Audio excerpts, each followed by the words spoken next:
नमस्कार, कैसे आप सभी ने कक्षा 12 में अध्याय 15 में भाग 1 पढ़ लिया। भाग 1 में आपने जाना जैव विविधता क्या होती है, पृथ्वी पर कहाँ पर जैव विविधता सबसे ज़्यादा होती है, कहाँ पर कम होती है। आपने जाना भारत के भौगोलिक क्षेत्रों के बारे में जाना, वह स्थान जहाँ पर जैव समृद्धता है उनके बारे में जाना। बात है भाग 2 में उसके आगे के टॉपिक के बारे में बात करेंगे, जो कि बहुत ही ज़्यादा महत्वपूर्ण टॉपिक है, वेरी मोस्ट इम्पॉर्टेंट टॉपिक है। वो है जैव विविधता तप्त स्थल, या जिसे हम जैव विविधता हॉट स्पॉट के नाम से भी जानते हैं। मोस्ट इंपॉर्टेंट टॉपिक, आपके बोर्ड में तो पूछा जाता है, आपके नीट में भी यहाँ से क्वेश्चन पूछे जाते हैं। जैव विविधता हॉट स्पॉट क्या होता है, या जैव विविधता तप्त स्थल क्या होता है? एक ऐसा क्षेत्र जिसमें कुछ कंडीशंस फॉलो करती हैं, एक ऐसा क्षेत्र जहाँ जैव विविधता अधिक हो, यानी वहाँ पर अनेक प्रकार के जीवों की जातियां पाई जाएं। दूसरा, जहाँ स्थानिक प्रजातियां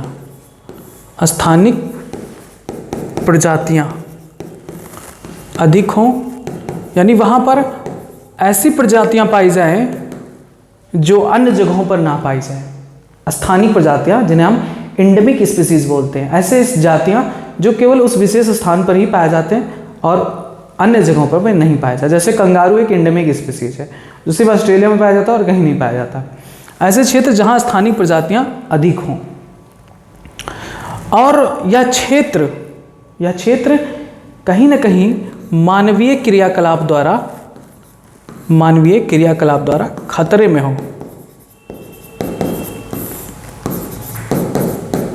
में हो। ऐसे क्षेत्रों को तप्त स्थल हॉट स्पॉट कहते हैं, जहाँ पर जैविक विविधता सर्वाधिक हो, जहाँ पर स्थानिक प्रजातियाँ बहुत हों, और वो क्षेत्र मानवीय क्रियाकलापों के कारण वह खतरे में पड़ गया है। और इसका भी एक कंडीशन होता है, इसका मेन कंडीशन होता है, अगर आप देखें कि एक जैव विविधता तप्त स्थल को कब तप्त स्थल कहा जाएगा, जब वहाँ पर स्थानिक प्रजातियाँ कम से कम 1500 हो।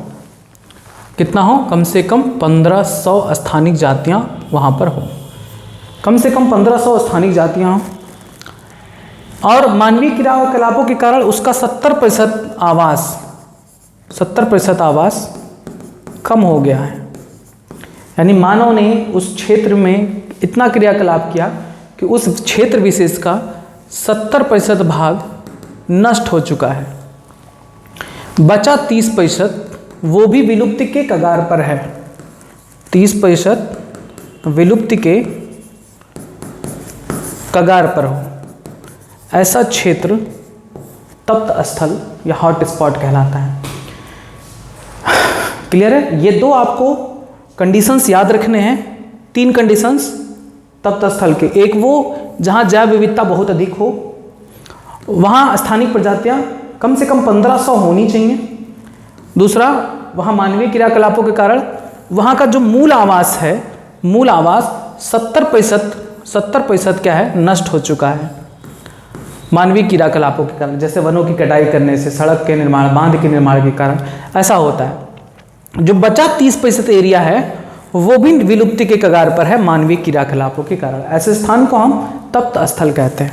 आइए देखिए, ऐसे क्षेत्र जो जैव विविधता की दृष्टि से बहुत संपन्न हो, जहाँ प्रजातियों की संख्या अधिक हो और स्थानिक प्रजातियों की संख्या भी अधिक हो, जैव विविधता तप्त स्थल कहलाते हैं। ऐसा जैव भौगोलिक क्षेत्र है जहाँ पर्याप्त मात्रा में जैव विविधता पाई जाती है और वह किसी प्रकार के मानवीय क्रियाकलाप के कारण संकट में आ गया हो। अर्थात ऐसा स्थान जहाँ समृद्ध जैव विविधता, अर्थात विभिन्न प्रकार के विभिन्न प्रकार के जीव जंतुओं को हम फाउना कहते हैं, और विभिन्न प्रकार के पेड़ पौधों की प्रजातियों को हम फ्लोरा कहते हैं, अधिकता पाई जाती है। परंतु उनके अस्तित्व पर निरंतर संकट बना रहता है, कि वो कभी भी विलुप्ति के कगार पर आ सकते हैं। तप्त स्थल कहलाते हैं। फौना का मतलब होता है समस्त जीव जंतु, किसी पारिस्थितिक तंत्र के समस्त जीव जंतु फौना कहलाते हैं, किसी पारिस्थितिक तंत्र के समस्त पौधे फ्लोरा कहलाते हैं। देखिए जैव विविधता हॉटस्पॉट की अवधारणा 1988 में नॉर्मन मायर्स द्वारा विकसित की गई थी, जब उन्होंने उष्णकटिबंधीय जंगल पर शोध करते हुए पाया कि पौधों की प्रजातियों के साथ साथ उनके आवास भी विलुप्ति की ओर बढ़ रहे हैं। किसी क्षेत्र को जैव विविधता तप्त स्थल घोषित करने के लिए 2 शर्तों का होना आवश्यक है। पहला, उस क्षेत्र में कम से कम 1500 स्थानबद्ध प्रजातियां हों, यानी हाई डिग्री ऑफ एंडेमिज्म हो। हाई डिग्री एंडेमिज्म का मतलब क्या होता है? एंडेमिक स्पीसीज ज़्यादा हो, एंडेमिक स्पीसीज ज़्यादा हो। इसके बारे में आपको बताया गया है। एंडेमिक स्पीसीज क्या होते हैं? ऐसी जातियां, ऐसे जाति के जीव जो किसी स्थान विशेष पर ही पाई जाती हैं, एंडेमिक स्पीसीज कहलाती हैं। तो उस क्षेत्र में कम से कम 1500 ऐसी जातियां होनी चाहिए जो सिर्फ उसी स्थान पर पाई जाती हैं, हाई डिग्री ऑफ एंडेमिज्म हो। ऐसा क्षेत्र जिनका 70 से अधिक भाग मूल जो पर्यावास है वो नष्ट हो चुका है मानवीय क्रियाकलाप के कारण, और 30% अभी भी विलुप्त के कगार पर है। ऐसे जगहों को हम तप्त स्थल कहते हैं। अब पूरे विश्व में देखा जाए तो पूरे विश्व में कुल 34 हॉट स्पॉट हैं। पूरे विश्व में, ये क्वेश्चन बहुत इंपॉर्टेंट है नीट के लिए कि पूरे विश्व में कुल कितने हॉट स्पॉट हैं, तप्त स्थल है 34, जिनमें से 3 हमारे भारत में भी हैं। अब बहुत सारे बुक में 3 से ज़्यादा भी दिए गए हैं, आप देखेंगे तो कई किताबों में 5 दिए गए हैं, लेकिन एनसीईआरटी के अकॉर्डिंग ये 3 ही मानेंगे हम। 3 भारत में हैं। जो एसएससी, पीसीएस और आईएएस की तैयारी करते हैं वो 5 पढ़ेंगे, उनके बुक में दिया गया है थोड़ा और डिटेल में, लेकिन अभी यहाँ पर हम सिर्फ 3 की बात करेंगे और हम श्योर नहीं है, इस वजह से हम 5 की बात नहीं करते। मैंने यहाँ पर जानबूझ के 3 ही लिखा है। अब ये कौन कौन से इलाके हैं भारत के जहाँ को हम तप्त स्थल हॉटस्पॉट कहते हैं? पहला, पूर्वी हिमालय, ईस्टर्न हिमालय, यानी भारत का पूर्वी भाग, ये भाग ईस्टर्न हिमालय कहलाता है। तो पूर्वी, उत्तर पूर्वी भारत जैसे भूटान हो गया, नेपाल के मध्य और पूर्वी भाग तक विस्तृत है। यहाँ के पौधों में मैग्नोलिया और बिर्च सामान्य रूप से पाए जाते हैं। इस क्षेत्र में 163 लुप्त प्रजातियों का रिकॉर्ड है, जिसमें जंगली एशियाई जल भैंस, एक सींग वाले गैंडे भी शामिल हैं। आपको पता ना, एक सींग वाला गैंडा कहाँ पर पाया जाता है? कौन से नेशनल पार्क में? काजीरंगा नेशनल पार्क में, बहुत इंपॉर्टेंट है, असम में पाया जाता है एक सींग वाला गैंडा। नेक्स्ट देखिए दूसरा, Indo Burma hotspot. Indo Burma hotspot कहाँ पर पाया जाता है? इसके अंतर्गत उत्तर पूर्वी भारत यानी पूर्वी रीजन, पूर्वी बांग्लादेश और मलेशिया जैसे समृद्ध देश आते हैं। यह हॉटस्पॉट मीठे जल में रहने वाले कछुए की स्थानिक प्रजातियां हैं और जिनमें से अधिकांश को व्यापक निवास स्थान के नुकसान के कारण विलुप्त होने का खतरा है। उसके बाद भारत में आता है पश्चिमी घाट हॉटस्पॉट। पश्चिमी घाट कहाँ से कहाँ तक है? बताया था ना, भारत में पश्चिमी घाट कहाँ से कहाँ तक है? ये पूरा एरिया पश्चिमी घाट कहलाता है। ठीक, महाराष्ट्र से लेकर और केरल तक का रीजन पश्चिमी घाट कहलाता है। तो पश्चिमी घाट स्पॉट में भी जैव विविधता बहुत होती है। पश्चिमी घाट प्रायद्वीप भारत के पश्चिमी किनारे पर मौजूद और अधिकांश पर्णपाती जंगलों और वर्षा वनों को घेरे है। ऐसे सदा हरित वन कर्नाटक, महाराष्ट्र, केरल राज्यों में लगभग 500 से 1500 मीटर की ऊंचाई पर उपस्थित है। जैव विविधता के 2 मुख्य केंद्र बहुत इंपॉर्टेंट है, बार बार अलग अलग क्वेश्चन पूछा गया है इससे रिलेटेड अलग अलग एग्जाम में। वेरी वेरी मोस्ट इंपॉर्टेंट है ये टॉपिक कि 2 मुख्य जैव विविधता के 2 मुख्य केंद्र बताइए। एक तो है अगस्त माली और दूसरा है शांत घाटी। ये दोनों खूब पूछे गए हैं, बहुत बार अलग अलग कंपटीशन में, रट डालिए। सबसे ज़्यादा भारत में अगर जैव विविधता देखने को मिलता है तो इन्हीं 2 जगहों पर, अगस्त माली और शांत घाटी, साइलेंट वैली। कहाँ पर है? केरल में है। कहाँ पर है? केरल में है। यूनेस्को के अनुसार यह कम से कम 325 विश्व स्तर पर संकटग्रस्त वनस्पतियों, जीवों, पक्षी, उभयचर, सरीसृप और मछली प्रजातियों का घर है। यानी 325 ऐसे जीवों का घर है जो संकटग्रस्त हैं, इनमें पाए जाते हैं अगस्त माली और शांत घाटी में। यूनेस्को का उल्लेख है कि पश्चिमी घाट में विश्व स्तर पर खतरे में पड़ी कुल 325 प्रजातियों में से 129 को कमजोर, 145 को लुप्तप्राय और 51 को गंभीर रूप से लुप्तप्राय के रूप में वर्गीकृत किया गया है। देखिए, यद्यपि जैव विविधता के समस्त तप्त स्थल आपस में मिलकर संसार का केवल 2% से भी कम है, परंतु इन क्षेत्रों में आवासित जातियों की संख्या अत्यधिक है तथा इन हॉटस्पॉट की विशेष सुरक्षा द्वारा विलोपन की दर को 30% तक कम किया जा सकता है। ये है भारत के 3 हॉटस्पॉट। एक है इंडो बर्मा, नहीं ये हिमालय रेंज है, हिमालय रेंज, इंडो बर्मा ये है, इंडो बर्मा ये यहाँ पर 4 दिखाया गया है। और उसके बाद ये है पश्चिमी घाट, वेस्टर्न घाट, ये देखिए वेस्टर्न घाट, और सुंडालैंड दिखाया गया है, आइलैंड को सुंडालैंड, यहाँ पर 4। मैंने कहा ना अलग अलग किताबों में, इंटरनेट पे आपको 3 से ज़्यादा देखने को मिल सकते हैं, लेकिन मैंने जानबूझ के यहाँ पर 3 दिया है जिससे आपका काम हो जाएगा। ठीक, ये चीज़ें समझ में आई। ये आपका हिमालय रेंज है, ये आपका इंडो बर्मा है, ये आपका वेस्टर्न घाट यानी पश्चिमी घाट है, और एक सुंडालैंड आपका बढ़ गया यहाँ पर फिगर में। 3 याद करेंगे तब भी चल जाएगा। जैव विविधता का पारितंत्र में महत्व। जीवों की जातियों की विविधता का क्या महत्व है पारितंत्र में? तो ये माना जाता है कि जितना ज़्यादा जातियों की विविधता होगी किसी पारितंत्र में, वो उतना ही ज़्यादा स्थिर होगा। पारिस्थितिक विदों का विश्वास था कि जिस समुदाय में अधिक जातियां होंगी वह पारितंत्र कम जाति वाले समुदाय से अधिक स्थिर रहता है। रीज़न इसका क्या है भाई? जब बहुत ज़्यादा अनेक प्रकार के जीव पाए जाएंगे तो जो मांसाहारी जीव हैं वो अलग अलग तरीके के हम जीवों को खा सकेंगे, कोई एक जीव पर निर्भर नहीं रहेगा। जैसे मान लो कोई खरगोश नहीं मिल रहा तो खरगोश की जगह पे चूहा है, चूहा को खाएगा। मान लो चूहा भी नहीं मिल रहा है तो अन्य कोई कीट है, मकोड़ा है या जानवर है, उसको खाएगा।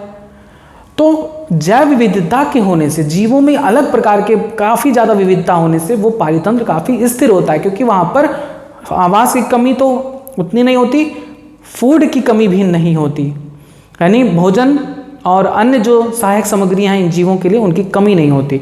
जितना ज़्यादा जाति विविधता होगा वो पारितंत्र उतना ही ज़्यादा स्थिर होगा। ठीक है, एक स्थिर समुदाय की उत्पादकता में साल दर साल अधिक अंतर नहीं होना चाहिए। यह समय समय पर आने वाली प्राकृतिक मानव निर्मित बाधाओं को रोकने वाला तथा विदेशी जातियों के आक्रमण को रोकने वाला भी होना चाहिए। कोई भी पारितंत्र तभी स्थिर रहेगा जब वो इन सब चीज़ों को झेल सकने में सक्षम हो, किसी प्राकृतिक या मानव निर्मित बाधाओं को रोकने वाला हो, विदेशी जातियों के आक्रमण को रोकने वाला हो।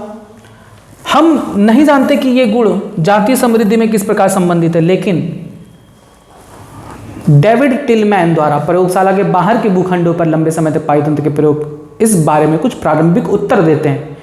टिलमैन ने पाया कि उन भूखंडों ने जिन पर अधिक जातियां थीं, साल दर साल कुल जैव भार में कम विभिन्नता दर्शाई।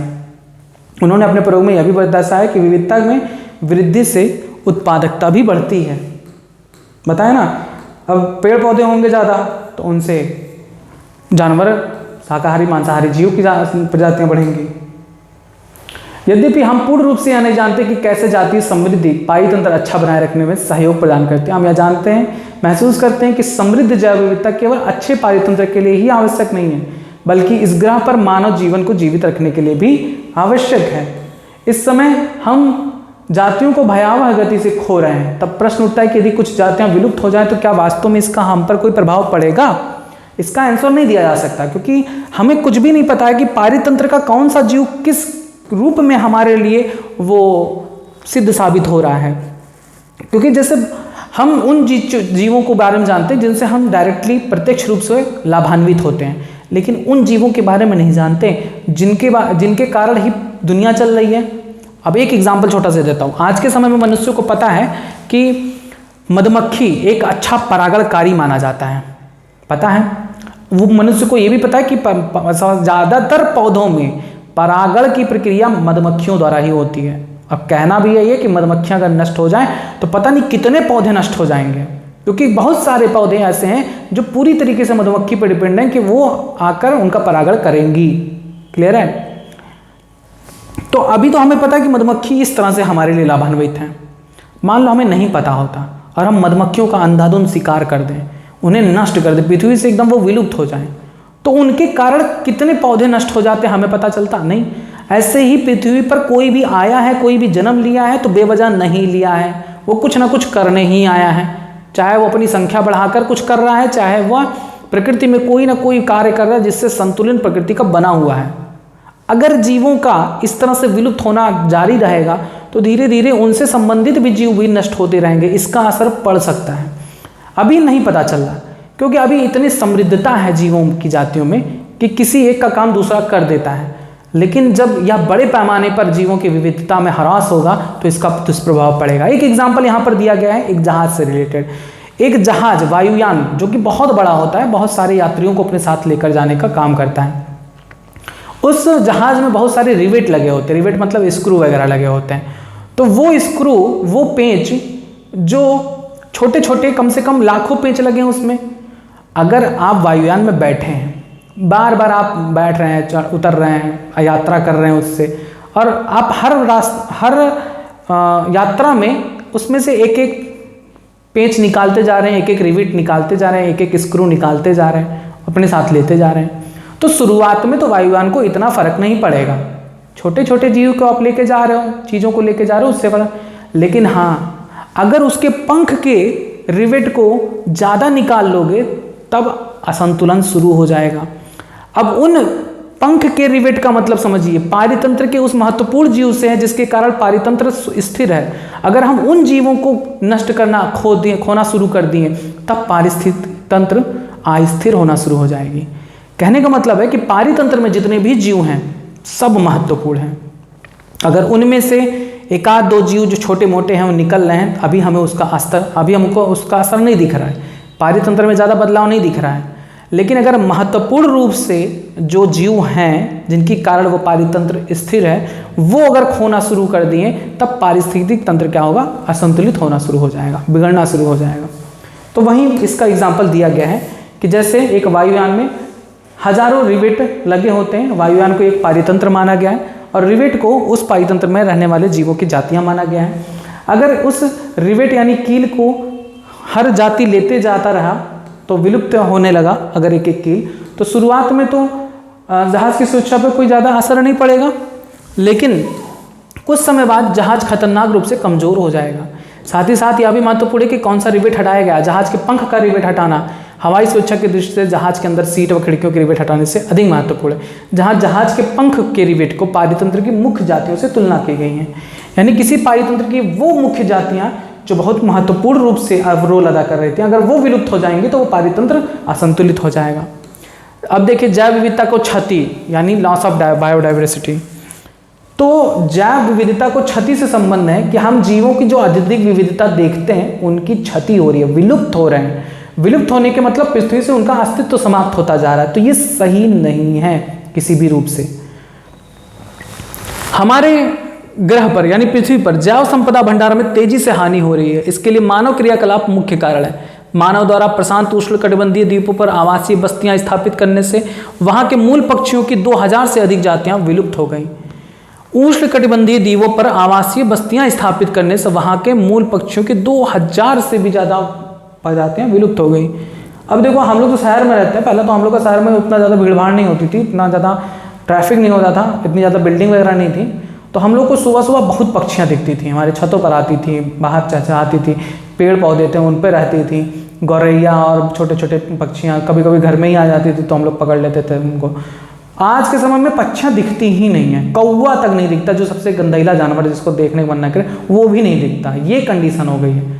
हमें इस पे ध्यान नहीं दे रहे हैं, हम ध्यान ही नहीं दे रहे हैं कि कौन सा जीव दिख रहा है कौन नहीं दिख रहा है। अपने काम में लगे हैं, व्हाट्सएप चला रहे हैं, इंस्टा चला रहे हैं, फेसबुक चला रहे हैं, और ज़्यादा होगा तो सेव टाइगर बस कंपेन लगाएंगे हर जगह पर। हम इन पर ध्यान नहीं दे रहे हैं, लेकिन इनकी क्षति हो रही है बहुत बुरी तरीके से। उन अनुमान है ऐसी क्षति रही 100 साल में हम आधी से ज़्यादा प्रजातियों को खो देंगे।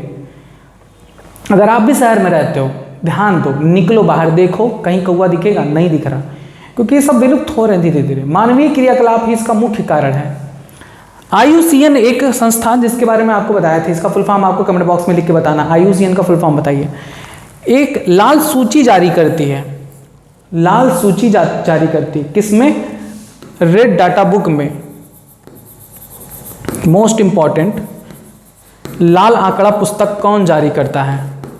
लाल आंकड़ा पुस्तक कौन जारी करता है? तो लाल आंकड़ा पुस्तक रेड डाटा बुक जारी करता है IUCN। पूछा जा सकता है कि IUCN जो रेड डाटा बुक जारी करता है उसमें कौन सी जातियां रखी होती हैं? विलुप्त हो रही जातियां, विलुप्त होने के कगार पर जो हैं वो जातियां, जो विलुप्त हो चुकी हैं वो जातियां इन्हीं के अंतर्गत होती हैं। लाल सूची जो IUCN ने दिया उसके 7 चिकन, उसका पिछले 500 वर्षों में 784 जातियां, 338 कशेरुकी, 359 अकशेरुकी और 87 पौधे लुप्त हो गए। नई विलुप्त जातियों में मॉरिशस की डोडो पक्षी है, बहुत इंपॉर्टेंट। ये जितना भी दिया गया है ये सारे बहुत इंपॉर्टेंट है, पूछा जाता है हर एग्जाम में कि इनका मिलान करिए। मिलान वाले में ज़्यादातर नीट में दिया जाता है। मॉरिशस की डोडो पक्षी, डोडो पक्षी एक बत्तख की तरह दिखता था, वो मॉरिशस की मूल प्रजाति थी, विलुप्त हो गई। अफ्रीका की क्वेगा जानवर, अफ्रीका में एक क्वेगा नाम का जानवर होता, वो भी विलुप्त हो गया। ऑस्ट्रेलिया की थाईलिसियन जानवर, वो भी विलुप्त हो गया। रूस की स्टेलर समुद्री गाय, ये कोई गाय नहीं है, मछली है जो स्टेलर समुद्री गाय कहते हैं, रूस में पाई जाती थी, वो भी विलुप्त के कगार पर, विलुप्त हो चुकी। बाघ की 3 उपजातियां हमने खो दी हैं, कौन कौन सी? बाली, जावा और कैस्पियन, ये हमने खो दिया। बहुत से ऐसे जातियां हैं जीवों की जिनका अस्तित्व ही पृथ्वी से मिट गया। जैसे कबूतर में एक आता था पैसेंजर कबूतर, पैसेंजर पिजन, तो वो क्या काम करता था, आपने देखा होगा मूवी में, राजा महाराजा क्या करते थे, उसके पैर पे संदेश बांध देते थे, उड़ा देते थे, जाओ दे आओ मौसी को। तो वो पैसेंजर कबूतर वाकई में होता था, एग्जिस्ट करता था, अब नहीं पाया जाता क्योंकि उसका अत्यधिक शिकार होने लगा था। पिछले 20 वर्षों में 27 जातियां विलुप्त हो गई हैं। आंकड़ों का सावधानीपूर्वक विश्लेषण दर्शाता है कि जातियां वर्गकों के विलोपन यादृच्छिक नहीं है, जैसे कि उभयचर समूह अधिक विलुप्त हुए हैं। इस भयानक कथा के संदर्भ में एक तथ्य है कि विश्व की 15,500 से भी अधिक जातियां विलुप्ति के कगार पर हैं। इस समय 12% पक्षी, 23% स्तनधारी, 32% उभयचर तथा 31% आवृत पीजी की जातियां विलुप्ति के कगार पर हैं। किसी भी जाति के विलुप्त होने से इसके जीन पूल का भी पूरी तरीके से नाश हो जाता है। भाई किसी भी जाति का जीन पूल क्या कहलाता है? उस जाति के समष्टियों में उपस्थित जैव विविधता या जीन की संख्या। तो जब वो जाति ही पूरी तरीके से नष्ट होगी तो उसका जीन पूल भी नष्ट हो जाएगा। जीवाश्म अभिलेखों के माध्यम से पृथ्वी पर जीवन के इतिहास के अध्ययन से हमने जाना है कि जातियों के बड़े पैमाने पर जैसे हानि आजकल देख रहे हैं, जैसे विलुप्ति आज हो रही है, वैसे बहुत साल पहले भी होती रही है। ऐसा नहीं है कि कोई नई घटना है, लेकिन इस समय मानवीय क्रियाकलापों के कारण कुछ ज़्यादा ही हो रहा है। लगभग 3 करोड़ वर्ष पहले जब से पृथ्वी पर जीवन की उत्पत्ति तथा विविध रूप पेड़ देखा गया, पृथ्वी पर 5 बार जातियों के व्यापक विलोपन की घटना देख चुके हैं। अब जो छठा चल रहा है, छठा विलोपन का प्रगति पर है, वह पहली 5 घटनाओं से किस प्रकार भिन्न होगा? अंतर केवल दर में है। आज जातियों की विलोपन दर मानव के अस्तित्व से पूर्व होने वाले विलोपन की अपेक्षा 100 से 1000 गुना तीव्र हो रही है। यानी पहले जो जातियां विलुप्त होने की जो प्रोसेस थी वो 100 साल में होती थी, मतलब 100 गुना तेजी से होती थी। आज के टाइम में वो विलुप्ति 1000 गुना तेजी से हो रहा है। इस तीव्र दर के लिए हमारे क्रियाकलाप उत्तरदायी हैं। पारिस्थितिकविदों की चेतावनी के यदि यही दर जारी रही तो 100 वर्षों में हम पृथ्वी की आधी जातियां खो देंगे। सामान्यतः किसी क्षेत्र की जैव विविधता की हानि होने से निम्न परिवर्तन होते हैं। किसी भी क्षेत्र की जैव विविधता में हानि होने से पादपों की उत्पादकता घटती है, पर्यावरणीय समस्याओं जैसे सूखा आदि के प्रति प्रतिरोध में कमी आती है, कुछ पारितंत्र की प्रक्रियाओं जैसे पादप उत्पादकता, जल उपयोग, पीड़क और रोग चक्रों की परिवर्तनशीलता बढ़ जाती है। अब आता है आपका टॉपिक जो बोर्ड के लिहाज से इंपॉर्टेंट है, पूछा जाता है जैव विविधता की क्षति के कारण बताइए।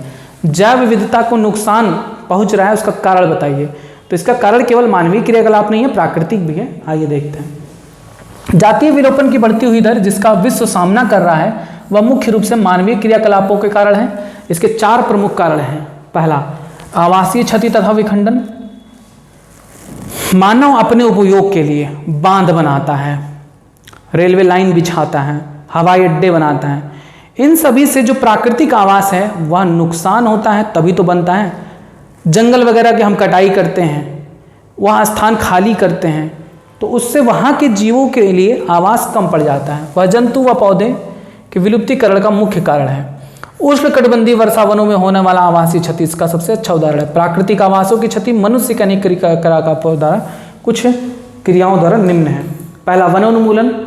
क्या करते हैं? मनुष्य अपने प्रयोग के लिए लकड़ियों की प्राप्ति के लिए जंगल के पेड़ों को काटना शुरू करते हैं। वनोन्मूलन के कारण वन्य जीवों को भोजन एवं छिपने की समस्या होती है। वनोन्मूलन का मतलब ये होता है, डिफोरेस्टेशन का मतलब ही होता है जंगल की कटाई। तो जंगल की कटाई से इसकी काफ़ी समस्या बढ़ी है। एक समय वर्षा वन पृथ्वी के 14% क्षेत्र में फैले थे, लेकिन अब केवल 6% भूभाग में ही रह गए। यानी एक समय पहले एक समय था जब पृथ्वी पर 14% वर्षावन थे। 14 मतलब पूरी पृथ्वी का जो क्षेत्रफल है उसका 14% भाग पर वर्षावन हुआ करते थे, लेकिन अब पृथ्वी के केवल 6% पे ही वर्षावन पाए जाते हैं। कारण वनोन्मूलन। वनोन्मूलन के कारण वन्य जीव भ्रमण, उनका क्षेत्र कम हो जाता है। वन्य जीवों को बड़ा स्थान चाहिए, घूमने फिरने के लिए चाहिए, तो वो कम हो जाता है, जिससे इनकी प्रजनन दर में भी कमी आ सकती है। विशाल अमेजन वर्षावन, इसके बारे में आपने जाना है, कहाँ पाया जाता है? दक्षिणी अमेरिका में, साउथ अमेरिका में।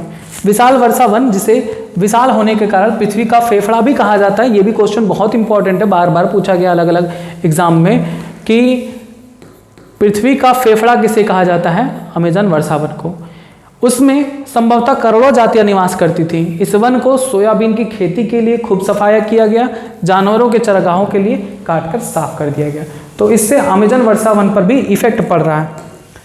उसके बाद प्रदूषण एक कारण है। प्रदूषण के कारण भी जीवों के आवास में खंडन हुआ है, इससे जीवों का जीवन काल भी कम हो गया है।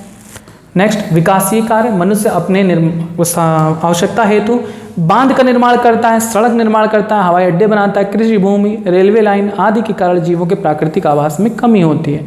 जब मानव क्रियाकलापों द्वारा बड़े आवासों को छोटे छोटे खंडों में विभक्त कर दिया जाता है, तब जिन स्तनधारियों और पक्षियों को अधिक आवास चाहिए तथा प्रवासी स्वभाव वाले कुछ प्राणी बुरी तरह प्रभावित होते हैं, जिससे समष्टि में उनकी कमी आती है। अगला आता है स्वच्छता, क्लीननेस। अब मनुष्य क्या है? स्वच्छता प्रिय प्राणी है, तो वो अपने आसपास कभी गंदगी नहीं फैलने देता। चाहे वो रोड हो, चाहे कोई पार्क हो, वहाँ पर कोई जीव मर गया तो नगर पालिका को फ़ोन कर देते, भैया यहाँ पर कुत्ता मरा है, उसको उठा के लेके जाओ, तो वो उसको वहाँ से लेके चले जाते हैं। जो मरे जीवों को खाने वाले जीव थे, जैसे गिद्ध, बाज, ये सभी, इनकी संख्या घट रही है। क्यों? क्योंकि अब ऐसे मृत जीव कहीं पर भी दिखाई नहीं पड़ते, मनुष्य उसे साफ करके हटा देता है, तो इनको खाना उसकी वजह से नहीं मिल पाता, जिससे इनकी संख्या घट रही है। मानव स्वच्छता प्रिय प्राणी होती है, इसके कारण प्राकृतिक सफाई कर्मी जैसे गिद्ध, वल्चर, चील, काइट्स और कौवे जैसे क्रोज को भोजन उपलब्ध ना हो पाने से इनकी संख्या घट रही है। ये सफाई कर्मी मृत जीवों को खाते हैं। अब मृत जीवों को खुले में छोड़ने के बजाय दबा या जला दिया जाता है। उसके बाद अतिदोहन, ओवर एक्सप्लॉयटेशन। मनुष्य अपने उपभोग के लिए अत्यधिक जीवों को मारना शुरू कर दिया, सेल करने के लिए, बाजार में बेचने के लिए अत्यधिक उसका दोहन करना शुरू कर दिया, तब इसे कहते हैं अतिदोहन, ओवर एक्सप्लॉयटेशन।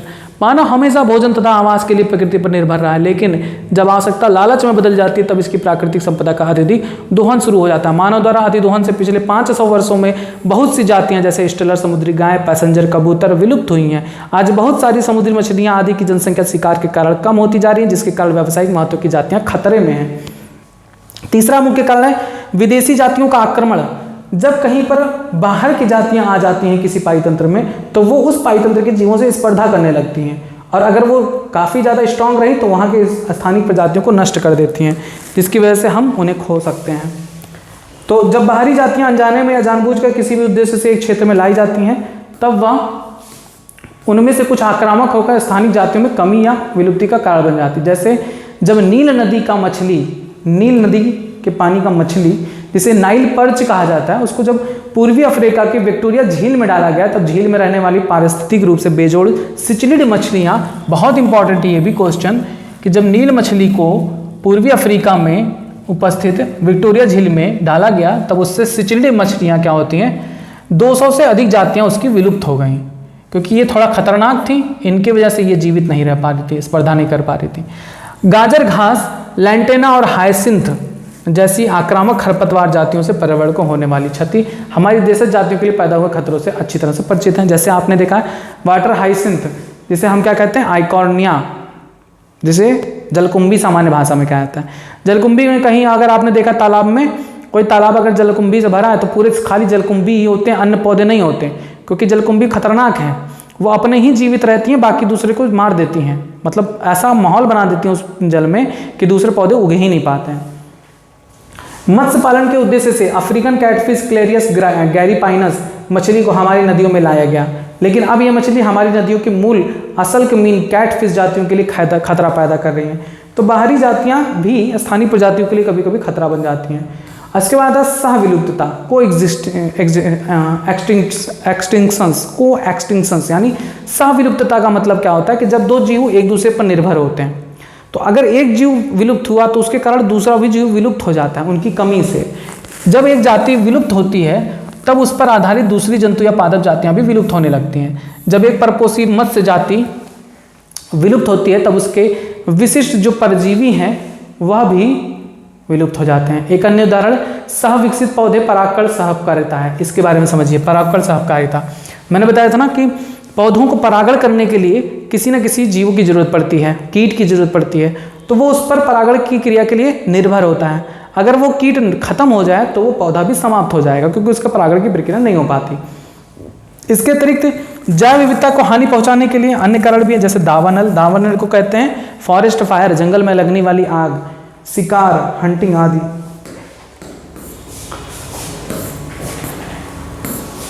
बायोडाइवर्सिटी लॉस के कारण क्या है? हैबिटेट लॉस, जगह की कमी होने लगती है।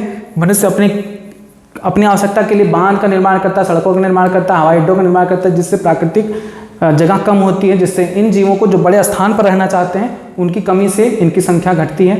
ओवर एक्सप्लॉयटेशन, यानी जब हम अत्यधिक दोहन करने लगे, किसी भी चीज़ों को पकड़ने लगे सेल करने के लिए, उनका ज़्यादा से ज़्यादा हम इस्तेमाल करने लगे, तब ऐसा होता है बायोडाइवर्सिटी लॉस। इन्वेसिव स्पीसीज, जब हम बाहरी जातियों को इसमें प्रवेश करा देते हैं तो वहाँ की स्थानीय जातियाँ उनसे स्पर्धा करती हैं, जीवित नहीं रह पाती, तब वो विलुप्त हो जाती हैं। पॉल्यूशन, प्रदूषण के कारण भी ऐसा होता है। अब जैव विविधता संरक्षण, नेक्स्ट टॉपिक आता है जो बहुत इंपॉर्टेंट है। हम जीवों के संरक्षण कैसे करें? वो जीव जो विलुप्त होने के कगार पर हैं उन्हें विलुप्ति से कैसे बचाएं? इसके दो तरीके हैं, याद कर लीजिए, बहुत इंपॉर्टेंट है, बहुत पूछा जाता है। अब इंपॉर्टेंट चीज़ें शुरू हुई हैं जहाँ से क्वेश्चन खूब बनते हैं, नीट में भी बोर्ड में भी। जैव संरक्षण की दो विधियाँ हैं, स्वास्थानीय संरक्षण, बहिस्थानीय संरक्षण। ध्यान से समझिएगा, शब्द में ही सब कुछ है। स्वास्थानीय संरक्षण, बहिस्थानीय संरक्षण। स्वास्थानीय संरक्षण का मतलब होता है उसके खुद के आस्थान पर, प्राकृतिक स्थान में। जैसे जंगल में अगर हम जीवों को देख रेख करने लगें और उनकी जातियों को हम सुरक्षित करने लगे तो वो कहलाता है स्वास्थानीय संरक्षण। जैसे कार्बेट नेशनल पार्क जहाँ गए थे अभी, तो वहाँ क्या था? प्राकृतिक रूप से सब कुछ था, वहाँ मानव निर्मित कुछ भी नहीं था। मानव निर्मित नेटवर्क सब वहाँ शून्य था, कुछ भी नहीं था। वहाँ के जो अधिकारी हैं, वन्य जीव अधिकारी हैं, वो वहाँ के जीवों की रक्षा करते हैं, देख रेख करते हैं, किसी को कोई बीमारी तो नहीं है, कि क्या इनकी जातियाँ घट रही हैं कि किसकी जातियाँ बढ़ रही हैं, ये सारी देख रेख करते हैं। तो उसे कहते हैं स्वास्थानीय संरक्षण। उनके खुद के प्राकृतिक आवास जंगल में ही उनका देख रेख करना स्वास्थानीय संरक्षण कहलाता है। दूसरा आता है बहिस्थानीय संरक्षण, जब हम उन जीवों को उनके प्राकृतिक स्थान से निकालकर चिड़ियाघर में ले आते हैं और वहाँ पर उसका देख रेख करते हैं, तो इसे कहते हैं बहिस्थानीय संरक्षण। क्लियर है बातें? देखिए, जैव विविधता संरक्षण। जैव विविधता संरक्षण से स्पष्ट और अस्पष्ट कारण है कि समान रूप से महत्वपूर्ण, सभी जीव समान रूप से महत्वपूर्ण है। इन्हें तीन श्रेणियों में बांटा जा सकता है, एक संकीर्ण उपयोगी, व्यापक रूप से उपयोगी और नैतिक। संकीर्ण उपयोगी कैसे हैं? जैव विविधता के संरक्षण के लिए संकीर्ण रूप से उपयोगी तर्क कैसा दिया जा सकता है कि जैसे मानव को प्रकृति से प्रत्यक्ष रूप से अनगिनत आर्थिक लाभ है, जैसे खाद्य, अनाज, दालें, फल आदि, ईंधन, रेशा, इमारती सामान, औद्योगिक उत्पाद जैसा कि टैनिन, स्नेहक, रंजक, रेजिन, इत्र आदि, तथा औषधीय उत्पाद। विश्व बाजार में बिक्री 25% से अधिक औषधियाँ पादपों से ही बनाई जाती हैं। 25,000 से अधिक पौधे जातियाँ विश्व के लोगों द्वारा पारंपरिक दवाई बनाने में उपयोग हो रही हैं। तो ये पहला रीज़न है कि हम क्यों उसे जैव विविधता क्यों करना चाहें, जीवों की विविधता को क्यों बचाना चाहें। तो पहला तो संकीर्ण उपयोग आप पढ़ लीजिए। संकीर्ण उपयोग है इसका कि हम काफ़ी ज़्यादा औषधीय महत्व के पौधों को बचाना चाहेंगे क्योंकि उनसे हम बहुत सारे प्रत्यक्ष रूप से उत्पादों को प्राप्त करते हैं। या किसी को ज्ञात नहीं कि कितने और नए औषधीय महत्व के पौधों की उष्णकटिबंधीय वर्षावनों में खोज होना शेष है। जैव संभावना से समृद्ध राष्ट्र और इसका और अधिक लाभ उठा सकते हैं यदि अधिक से अधिक संसाधनों को जैवीय अन्वेषण यानी बायो प्रॉस्पेक्टिंग, आर्थिक महत्व के उत्पादों, आणविक, आनुवंशिक तथा जातीय स्तर पर किया जाए।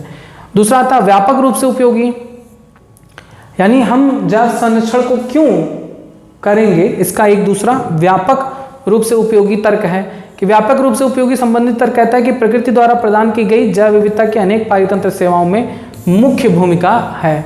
तीव्र गति से नष्ट हो रहा अमेजन वन पृथ्वी के वायुमंडल को लगभग 20% ऑक्सीजन प्रकाश संश्लेषण द्वारा प्रदान करता है। यानी अगर हम तेजी से इन जातियों को खोते रहें, अमेजन वर्षा वन को ही खो दें, तो सोचो वायुमंडल में जो 20% ऑक्सीजन आ रहा है वो तो आना बंद हो जाएगा, ऑक्सीजन की कमी होने लगेगी कि नहीं होने लगेगी।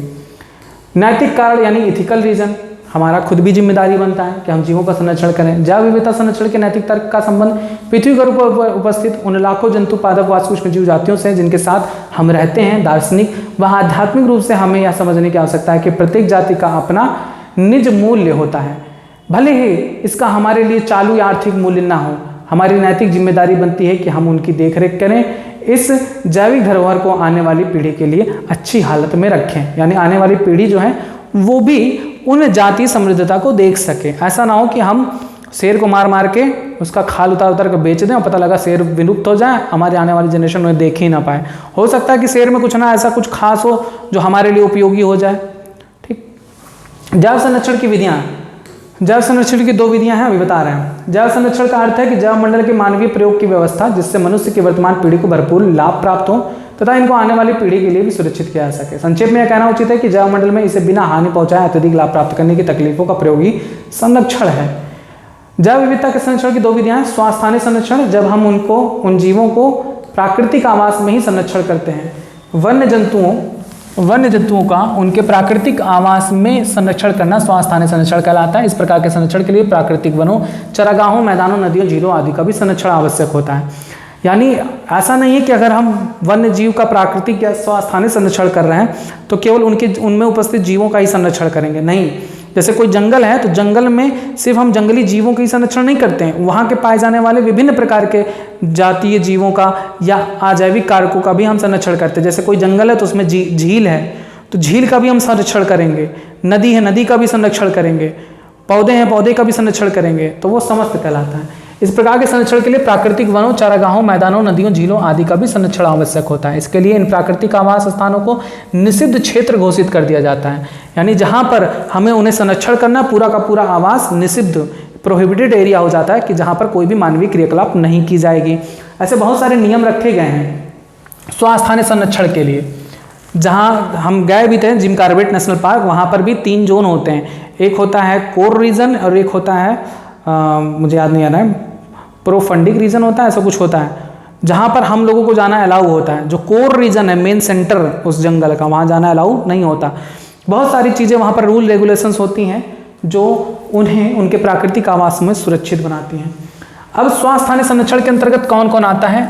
मोस्ट इंपॉर्टेंट है, आपका एग्जाम्पल पूछा जाता है नीट में कि स्वास्थानीय संरक्षण का उदाहरण बताइए। तो देखिए, वे सारे प्राकृतिक आवास जो प्राकृतिक रूप से उपस्थित हैं, जिन्हें चारों तरफ से सिर्फ घेर दिया गया है मानवीय क्रियाकलाप रोकने के लिए, वहाँ पर शिकार रोकने के लिए, वहाँ पर अन्य ऐसे क्रियाविधि रोकने के लिए जिससे उन जीव जातियों पर खतरा हो, ऐसे क्षेत्रों को स्वास्थानीय संरक्षण के अंतर्गत रखा जाता है। जैसे राष्ट्रीय पार्क, नेशनल पार्क छोटे नहीं होते, चिड़ियाघर की तरह नहीं होते, बहुत बड़े होते हैं, कई किलोमीटर के रेंज में होते हैं। तो हम लोगों को भी जब नेशनल पार्क जाना था तो हम लोगों ने भी कार बुक कराई थी, वहाँ पर जीप सफारी बुक कराई थी। अच्छा खासा पैसा लेते हैं वो लोग, और वो 30 किलोमीटर 40 किलोमीटर अंदर घुमाते हैं।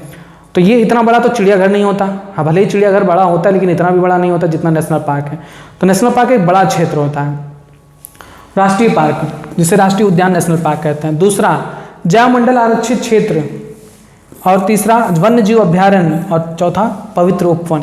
ये बहुत इंपॉर्टेंट एग्जाम्पल याद कर लीजिए स्वास्थानीय संरक्षण के कौन कौन से हैं। राष्ट्रीय पार्क, वन्य जीव अभ्यारण्य यानी वाइल्ड लाइफ सेंचुरीज, ये भी बहुत बड़े बड़े क्षेत्र होते हैं वाइल्ड लाइफ सेंचुरीज, और जैव मंडल आरक्षित क्षेत्र यानी बायोस्फीयर रिजर्व्स, ये उनसे भी बड़े क्षेत्र होते हैं। और पवित्र उपवन यानी सैक्रेड ग्रुव्स, ऐसे स्थान जहाँ पर आध्यात्मिक गतिविधियाँ भी होती हैं और साथ ही वहाँ पर संरक्षण का भी काम होता है। यानी ये पवित्र उपवन के अंतर्गत केदारनाथ वगैरह आते हैं, जहाँ पर धार्मिक चीज़ें भी हैं, उनके आसपास जो क्षेत्र हैं, वन्य जीव हैं, उनको संरक्षण किया जाता है। याद करिए, स्वास्थानीय संरक्षण के उदाहरण क्या क्या हैं। पहले तो स्वास्थानीय संरक्षण क्या होता है? जब जीवों को उनके प्राकृतिक आवास में ही संरक्षण किया जाता है तो उसे स्वास्थानीय संरक्षण कहते हैं। जैसे राष्ट्रीय पार्क, वन्य जीव अभ्यारण्य, जीवमंडल आरक्षित क्षेत्र, पवित्र उपवन, सैक्रेड ग्रुव्स। यहाँ पर इसको बहुत ज़्यादा याद करिए क्योंकि यही भूलता है, और पवित्र उपवन नहीं जानते तो उसको लगा देते हैं लोग भाई स्थानीय संरक्षण में। भारत में कितने राष्ट्रीय उद्यान हैं? 90 राष्ट्रीय उद्यान। संख्या भी याद कर लीजिए, भारत में 90 राष्ट्रीय उद्यान है, 448 वन्य जीव अभ्यारण्य और 14 जैव मंडल आरक्षित क्षेत्र है। अब राष्ट्रीय उद्यान क्या होते हैं? तो राष्ट्रीय उद्यान में कुछ रूल्स रेगुलेशन होते हैं राष्ट्रीय उद्यान में शिकार करना मना है, पशु चराना पूर्ण रूप से प्रतिबंधित है। राष्ट्रीय उद्यान वन्य जीवों एवं पारिस्थितिक तंत्र दोनों के संरक्षण के लिए सुनिश्चित किया था। ये क्वेश्चन नीट में पूछा गया था कि प्राकृतिक स्वास्थ्य या राष्ट्रीय उद्यान में हम क्या सिर्फ जीवों की ही सुरक्षा करते हैं या उसमें उपस्थित सभी पारितंत्र को? तो कंप्लीट पारिस्थितिक तंत्र का संरक्षण करते हैं। यानी राष्ट्रीय उद्यान में, नेशनल पार्क्स में हम जीवों के साथ साथ उनमें झील, झरना, नदी, इन सभी का संरक्षण, पौधों का संरक्षण, वहाँ की मृदा का संरक्षण करते हैं, कहलाता है राष्ट्रीय उद्यान। इसकी स्थापना कौन करता है? इसकी स्थापना और नियंत्रण सेंट्रल गवर्नमेंट करती है, केंद्र सरकार करती है। इस समय कौन केंद्र सरकार में? मोदी की सरकार। इसकी व्यवस्था राज्य सरकार के अधीन होता है, लेकिन इसका जो व्यवस्था है देखना, जैसे स्थापना कर दिए, नियंत्रण का काम सेंट्रल गवर्नमेंट के पास है, रूल रेगुलेशन सेंट्रल गवर्नमेंट बनाएगी और स्थापना सेंट्रल गवर्नमेंट करेगी, लेकिन आप देख रेख के काम कि उसमें आप देखिए सारी चीज़ें सही चल रही है कि नहीं चल रही है, वो राज्य सरकार का काम होता है। जैसे उत्तराखंड में कॉर्बेट नेशनल पार्क उत्तराखंड में, इसकी स्थापना तो सरकार ने कर दी, मोदी सरकार ने कर दी। मोदी सरकार ने नहीं किया था, सेंट्रल गवर्नमेंट करती है, केंद्रीय सरकार, जो उस समय रहा होगा। ये आज का नहीं है, पूरे एशिया का सबसे पहला नेशनल पार्क था। तो ये कॉर्बेट नेशनल पार्क की स्थापना सेंट्रल गवर्नमेंट करती है, लेकिन देख रेख कौन करता है? State government. अगर ये उत्तराखंड में, तो उत्तराखंड की सरकार इसकी देख रेख करती है। ठीक, इस तरह से देखिए जीप मिलता है। जीप ये हमने कर चुके हैं, ये हम इसे बोलते हैं जंगल सफारी, जीप सफारी। तो इस पर बैठते हैं, बहुत सुखद आनंद आता है। सच बताएं ना, इनको देखने में उतना मज़ा नहीं आता जिस पर इस पर बैठ के घूमने में मज़ा आता है। बहुत खुला खुला पूरा जीप रहेगा और जंगल के सुगंध युक्त एक ऐसा क्षेत्र लगता है जंगल, जैसे लगता है कि हम किसी औषधीय जगह पर आ गए। इतना महकता है वहाँ पर, जैसे लगता है कि हम पतंजलि के स्टोर में आ गए। इतनी खुशबू बेहतरीन अलग अलग औषधीय पौधों की खुशबू मिलती है और वहाँ पर प्राकृतिक रूप से सब कुछ निर्मित है। इतने बड़े बड़े वहाँ पर मट्टी के ऐसे दिखाई देते थे, इतने ऊंचे ऊंचे दिखाई देते थे, मिट्टी से बने हुए पहाड़ जैसे थे। लेकिन वो पता क्या था, हमें लगा कि कोई पौधा था वहाँ पर गिर गया होगा, सड़ गया होगा, उसका आधा भाग जमीन में धंसा हुआ है, वो सड़ा हुआ है। पता चला था कि वो दीमक थी, दीमक मिट्टी का अपना घर बनाती थी, इतना ऊंचा ऊंचा बनाई थी, देख के दंग रह जाए कि कितना ऊंचा कैसे बना दिया। दूसरा सबसे इंटरेस्टिंग बात बताता हूँ, बहुत मज़ा आया था जिम कॉर्बेट नेशनल पार्क में, बहुत मज़ा। मैं तो कहूँगा कि अगर आप भी जाना चाहें तो एक बार ज़रूर जाना। जिम कॉर्बेट नेशनल पार्क बहुत बेहतरीन है। थोड़ा खर्चा आता है, 5-6 हज़ार रुपये का जीप का खर्चा आता है। अगर आप रुकोगे तो 1-2 हज़ार रुपये रुकने का भी लगता है। और जंगल का कुछ रूल होता है, काल पिक्चर देखे हैं ना, उतरना मना है, जंगल में उतरना मना है। आपका iPhone 14 भी गिर जाएगा ना तो उतरने नहीं देंगे। तो जंगल में कुछ रूल्स होते हैं, उतरना मना है। जंगल के किसी भी संसाधन का हम प्रयोग नहीं कर सकते हैं। आपको एक गाइड मिलता है, वो गाइड आपको सारी चीज़ें गाइड करता है कि जंगल में क्या चीज़ करना होता है, क्या नहीं करना होता है, कहाँ पर क्या चीज़ें होती हैं। इन भाई साहब को देखने गए थे, लेकिन ये भाई साहब दिखे नहीं थे।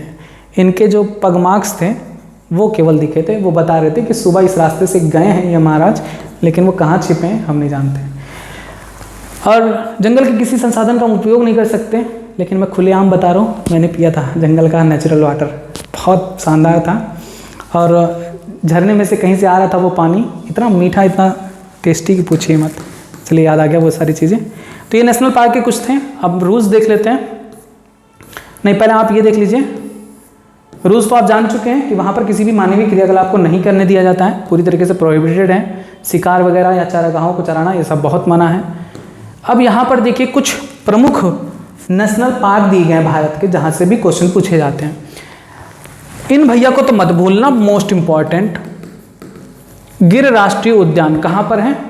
गिर नामक एक पहाड़ी है गुजरात में। गिर नामक, अगर आपने ज्योग्राफी पढ़ा है, भूगोल पढ़ा है तो पढ़ाया गया होगा, भूगोल में आपको बताएगा गुजरात में गिर पहाड़ी है। गिर पहाड़ियों में ही स्थित है गिर राष्ट्रीय उद्यान। क्यों इतना फेमस है गिर राष्ट्रीय उद्यान? क्योंकि पूरे एशिया में जो एशियाई शेर हैं, बब्बर शेर, जिनके बड़ी बड़ी बाल होते हैं, बड़े बड़े बब्बर शेर, सुन के ही एकदम लगे कि हाँ कुछ है, नाम में ही जिनके तगड़ी फीलिंग आ रही है, एशियाई शेर, वो पाए जाते हैं गिर राष्ट्रीय उद्यान में।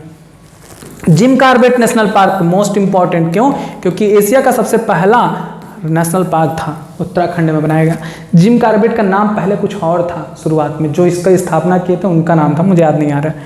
दुधवा नेशनल पार्क ये उतना ज़्यादा नहीं है, अगर यूपी के स्टूडेंट हैं तो आपके लिए इंपॉर्टेंट है, क्योंकि उत्तर प्रदेश का प्रमुख राष्ट्रीय उद्यान माना जाता है दुधवा राष्ट्रीय उद्यान। काजीरंगा राष्ट्रीय उद्यान मोस्ट इंपॉर्टेंट क्यों है? क्योंकि ये एक सींग वाले गैंडे के लिए फेमस है।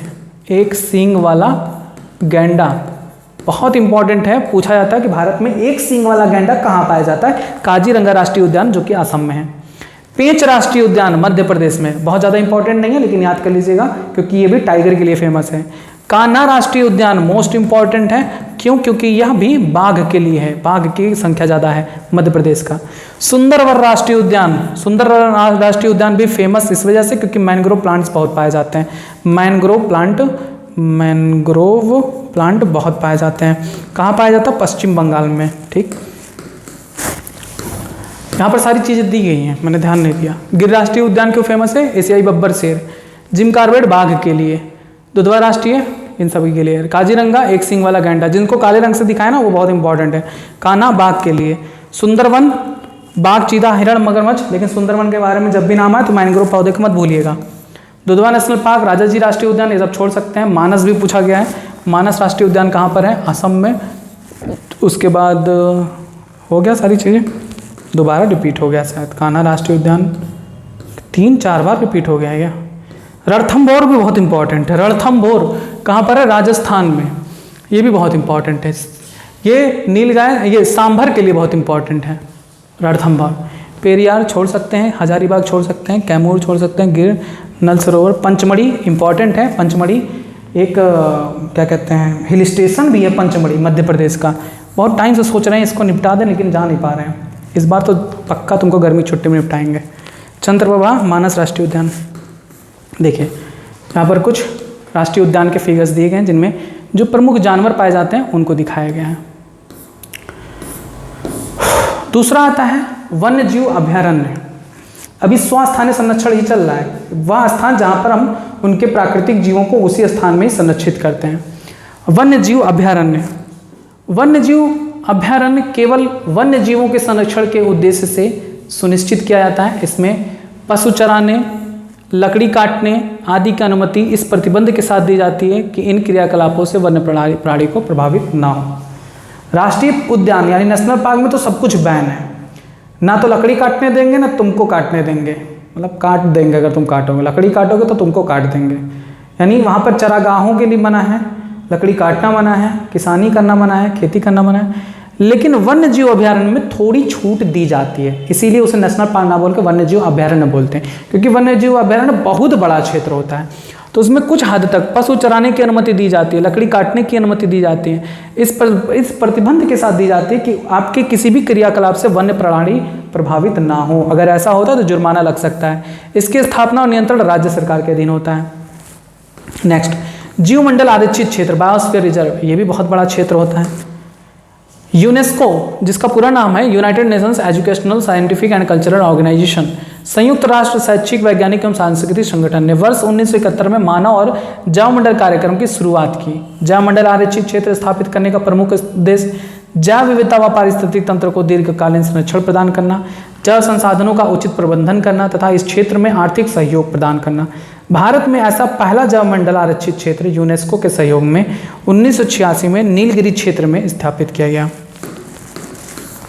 यह संरक्षित क्षेत्रों की एक विशेष श्रेणी है जहां मानव आबादी भी वन्य जीव संरक्षण व्यवस्था का हिस्सा होती है। इसके 3 भाग होते हैं, केंद्रीय क्षेत्र, कोर रीजन, हाँ ये चीज़ आ गया। जैसे इनके भी क्षेत्र है ना, वैसे राष्ट्रीय पार्क भी ऐसे होते हैं। कोर रीजन होता है जो सेंट्रल पार्ट होता है, जहाँ पर कानूनी रूप से सुरक्षित क्षेत्र होता है, इस क्षेत्र के पारिस्थितिक तंत्र में कोई भी व्यवधान नहीं आने दिया जाता। मध्यवर्ती क्षेत्र होता है बफर जोन या केंद्रीय व संक्रमण क्षेत्र का मध्य स्थान है, जहाँ पर हम कुछ पढ़ाई करने के लिए, शोध करने के लिए हम छूट देते हैं कि आप वहाँ पर रहकर उन जगहों के बारे में एक्सप्लोर करिए, वहाँ के मेडिसिनल प्लांट्स पे एक्सप्लोर करिए, शोध कर सकते हैं, शैक्षिक गतिविधियाँ कर सकते हैं। संक्रमण क्षेत्र होता है ट्रांजिशनल जोन, यह जैवमंडल आरक्षित क्षेत्र का सबसे बाहरी हिस्सा है जहाँ कृषि, मछली पालन, मनोरंजन आदि अन्य गतिविधियों की अनुमति दी जाती है। ऐसे ही क्षेत्र बटे हैं नेशनल पार्क के। ये भी क्वेश्चन बहुत इंपॉर्टेंट है क्योंकि जैवमंडल आरक्षित क्षेत्र के बारे में पूछा जाता है। देखिए ये क्या है, कोर एरिया। किसी भी जैवमंडल आरक्षित क्षेत्र का कोर एरिया जो होते हैं वो पूरी तरीके से प्रतिबंधित होते हैं। यहाँ पर कोई भी गतिविधि नहीं करने दी जाती। ये क्वेश्चन पूछा गया है नीट में, किस तरह से पूछा है मुझे ध्यान नहीं आ रहा है, लेकिन पूछा गया है। हाँ, इस तरह से पूछा गया है कि जैव मंडल आरक्षित क्षेत्र का वह भाग बताइए, वह क्षेत्र बताइए, वह जोन बताइए जहाँ शोध व शैक्षिक गतिविधियाँ की जा सकती हैं। तो कौन सा जोन है? ये है बफर जोन। कोर के थोड़ा सा बाहर का रेंज बफर जोन कहलाता है, जहाँ पर शोध का काम किया जा सकता है, पढ़ाई लिखाई का काम किया जा सकता है, रिसर्च किया जा सकता है। उसके बाद आता है उसके बाहर का क्षेत्र, ट्रांजिशनल क्षेत्र, जहाँ पर भैया तुम रहो, होटल वोटल बनाओ, मनोरंजन के लिए सारी चीज़ें व्यवस्था हो, वो ट्रांजिशनल स्टेज कहलाती हैं। अब लास्ट आता है पवित्र उपवन यानी सैक्रेड ग्रुव्स। पवित्र उपवन सांप्रदायिक रूप से संरक्षित वन है जिनका आमतौर पर रक्षा करने वाले समुदाय के लिए एक महत्वपूर्ण धार्मिक महत्व होता है। इस तरह के पवित्र उपवन मेघालय की खासी तथा जयंतिया पहाड़ी में, राजस्थान की अरावली पहाड़ी, कर्नाटक महाराष्ट्र के पश्चिमी घाट व मध्य प्रदेश की सरगुजा, चंदा व बस्तर क्षेत्र हैं। मेघालय के पवित्र उपवन बहुत सी दुर्लभ व संकटोत्पन्न पादपों की अंतिम शरण स्थली है। यानी ये ऐसे क्षेत्र होते हैं जहाँ पर जैव विविधता की समृद्धता तो होती ही होती है, वो धार्मिक रूप से बहुत महत्वपूर्ण माना जाता है कि वहाँ के चीज़ों को छेड़खान ना करिए। उसके यहाँ पर कुछ एग्जाम्पल्स दिए हैं। अब आता है बाह्य स्थानीय संरक्षण। तो मैंने आपको बताया कि जब जीवों को उनके प्राकृतिक आवास से निकाल कर चिड़ियाघर में या वनस्पति उद्यानों में, इन जगहों पर जब हम उसका संरक्षण करने लगते तब उसे कहते हैं बाह्य स्थानीय संरक्षण। यानी जब हम इस संरक्षण में संकटोत्पन्न पादपों तथा जंतुओं को उनके प्राकृतिक आवास से निकालकर एक विशेष स्थान पर उनकी अच्छी देखभाल करते हैं, तब इसे हम बाह्य स्थानीय संरक्षण कहते हैं। इसके अंतर्गत क्या आता है? चिड़ियाघर आता है, वनस्पति उद्यान, बॉटनिकल गार्डन्स आते हैं। बॉटनिकल गार्डन के बारे में खूब क्वेश्चन पूछा गया है नीट में। वनस्पति उद्यान देखिए, जंतु उद्यान यानी जूलॉजिकल पार्क, वनस्पति उद्यान, बॉटनिकल गार्डन तथा वन्य जीव सफारी पार्क जैसे wild life sanctuary safari park का यही उद्देश्य है। ऐसे बहुत से जंतु हैं जो कि वनों में विलुप्त हो गए, लेकिन जंतु उद्यानों में यानी जूलॉजिकल पार्क्स में अभी भी सुरक्षित हैं। आजकल संकटोत्पन्न जातियों को प्रबद्ध घेरे में रखने के बजाय बाह्य स्थान संरक्षण दिया जाता है। अब संकटग्रस्त जातियों के युग्मकों को जीवित व जननक्षम स्तर पर निम्न ताप परीक्षण तकनीकों के द्वारा लंबे समय तक परीक्षित किया जा सकता है। अब इसका मतलब समझिए कि जैसे कुछ जीव जो विलुप्त के कगार पर हैं, उनके युग्मकों को भी हम संरक्षित कर सकते हैं। निम्न ताप पर उनके युग्मकों को भी क्रायो प्रिजर्वेशन कहते हैं। इस टेक्निक को भी पूछा गया है कि हिम परिरक्षण या निम्न ताप परीक्षण क्या कहलाता है। तो निम्न ताप परीक्षण या क्रायो प्रिजर्वेशन का मतलब होता है किसी जाति के जीवों का युग्मकों का संरक्षण या उनके बीजों का संरक्षण निम्न ताप पर किया जाता है, उसी को कहते हैं क्रायो प्रिजर्वेशन। नेक्स्ट, और इन युग्मकों को निकालकर फिर निषेचित किया जाता है। निषेचन कहाँ कराते हैं? लैब में, इसलिए उसे कहते हैं इन विट्रो। निषेचित किया जा सकता है और पादपों व ऊतकी संवर्धन विधि द्वारा प्रवर्धन किया जा सकता है। व्यापारिक महत्व पौधों के विभिन्न आनुवंशिक प्रभेदों के बीज लंबे समय तक बीज बैंक में रखे जा सकते हैं। अब यहाँ पर देखिए बायोडाइवर्सिटी कंजर्वेशन के दो सोर्स बताए गए हैं कि किस तरह से हम जीवों की जाति को सुरक्षित रख सकते हैं। एक इन सूती संरक्षण या स्वस्थानीय संरक्षण, जिसमें हम उसके जीवों को प्राकृतिक आवास में प्रोटेक्टेड एरिया में नेटवर्क बना के रखते हैं, और एक्स सूत्य यानी बाह्य स्थानीय संरक्षण होता है जिसमें हम जीवों को उनके प्राकृतिक आवास से निकालकर बाहर के क्षेत्रों में रखते हैं। अब इसके अंतर्गत कौन आता है? National park, wild life sanctuaries, biosphere reserve आता है, जैवमंडल आरक्षित क्षेत्र जैसे टेरेस्ट्रियल, मरीन, सैक्रेड ग्रुप्स यानी पवित्र उपवन आते हैं, सैक्रेड लेक्स यानी पवित्र झीलें आती हैं।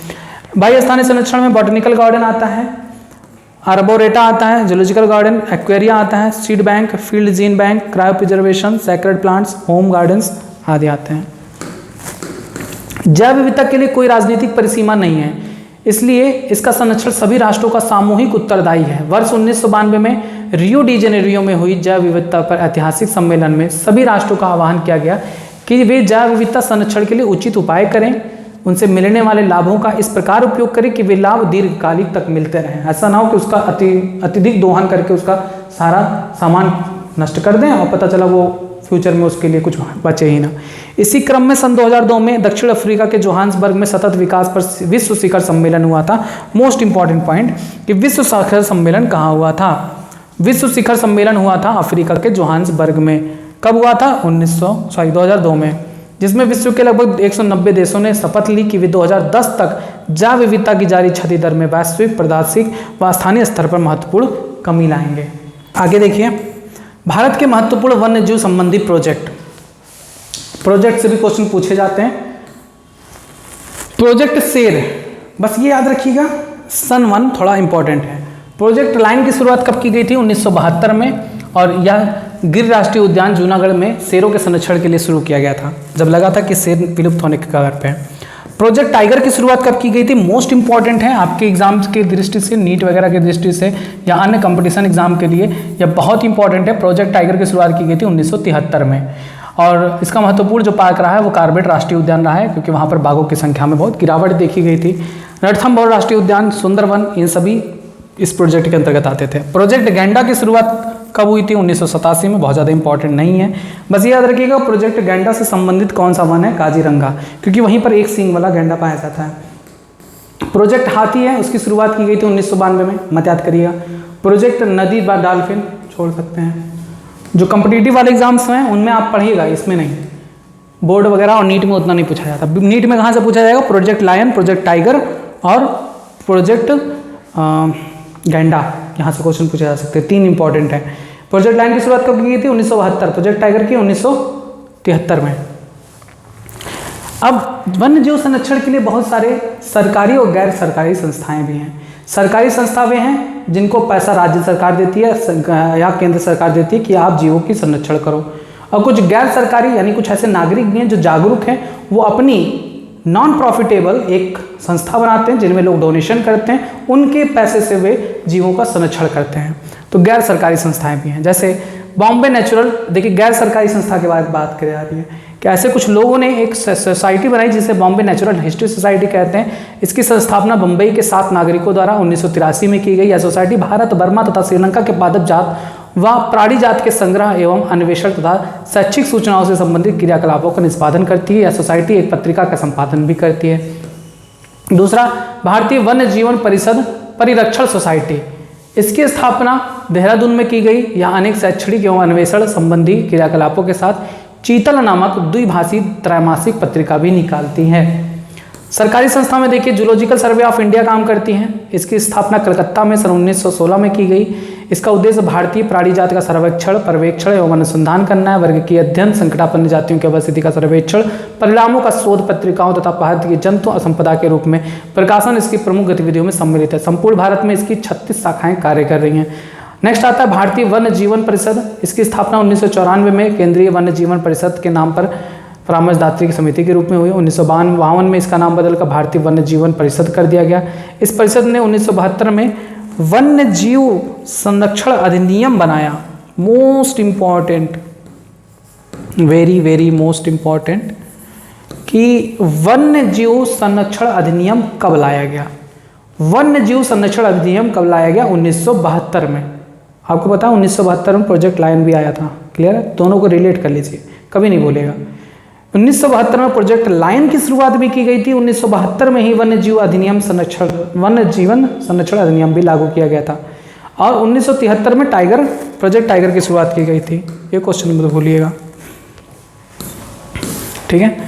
और इसका संशोधन 1991 में संविधान के 44वें अधिनियम के रूप में लागू किया गया।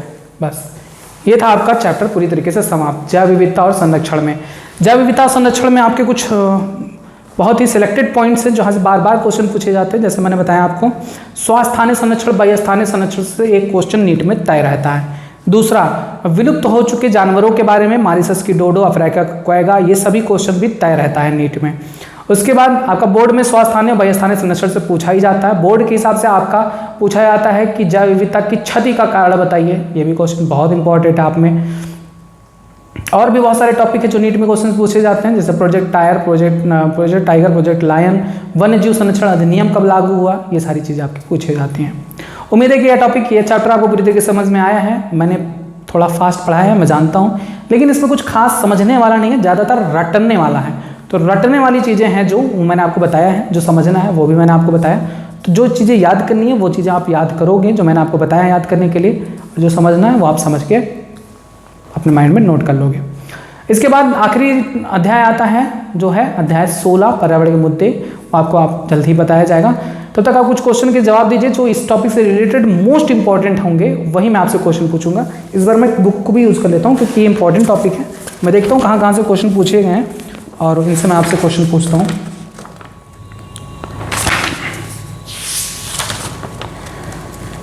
सबसे पहला क्वेश्चन ये कि फौना क्या होता है, और दूसरा क्वेश्चन फ्लोरा क्या होता है। नेक्स्ट, जैव विविधता हॉट स्पॉट होने के लिए किसी क्षेत्र में कौन सी 2 शर्तें लागू होनी चाहिए? नेक्स्ट, विश्व में कुल कितने हॉट स्पॉट यानी तप्त स्थल हैं? नेक्स्ट, भारत में कुल कितने हॉट स्पॉट हैं? नेक्स्ट क्वेश्चन, अगस्त्यमाली व शांत घाटी किस राज्य में है?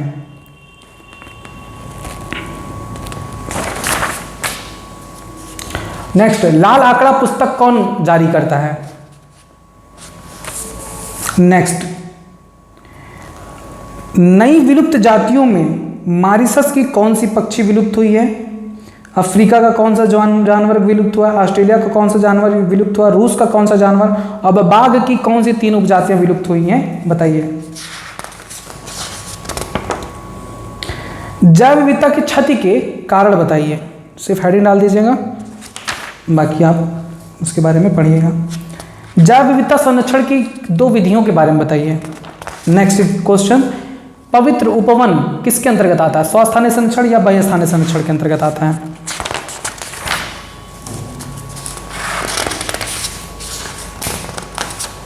बताइए। जीवमंडल आरक्षित क्षेत्र में वह क्षेत्र बताइए, वह जोन बताइए जहां पर शोध व शैक्षणिक कार्य किया जा सकता है। नेक्स्ट, जीवमंडल आरक्षित क्षेत्र का वह क्षेत्र बताइए जो पूरी तरीके से प्रतिबंधित होता है किसी भी मानवीय क्रियाकलाप के लिए। नेक्स्ट, बीज बैंक या सीड बैंक क्या होता है? स्वस्थानीय संरक्षण या बाह्य स्थानीय संरक्षण? नेक्स्ट, विश्व शिखर सम्मेलन कहां पर हुआ था? नेक्स्ट, वन्य जीव संरक्षण अधिनियम कब लागू हुआ था? नेक्स्ट, प्रोजेक्ट टाइगर की शुरुआत कब की गई थी? लास्ट क्वेश्चन, प्रोजेक्ट लाइन की शुरुआत कब की गई थी? एक और लास्ट क्वेश्चन, एक सींग वाला गैंडा किस राष्ट्रीय पार्क से संबंधित है? बताइएगा। इतने क्वेश्चन है, बहुत इंपॉर्टेंट है, इतना याद कर लीजिए तो यह टॉपिक भी उतना पढ़ने की जरूरत नहीं पड़ेगा। इसी से क्वेश्चन आपके फंस जाएंगे, आपके नीट में भी, आपके बोर्ड में भी। तो उम्मीद है कि आज का टॉपिक, आज का चैप्टर जो आपका खत्म हो चुका है, आपको समझ में आया है। नेक्स्ट अध्याय जो भी होगा जल्दी शुरू कराया जाएगा। तब तक आप जुड़े रहें यूट्यूब चैनल बायोलॉजी के साथ। धन्यवाद।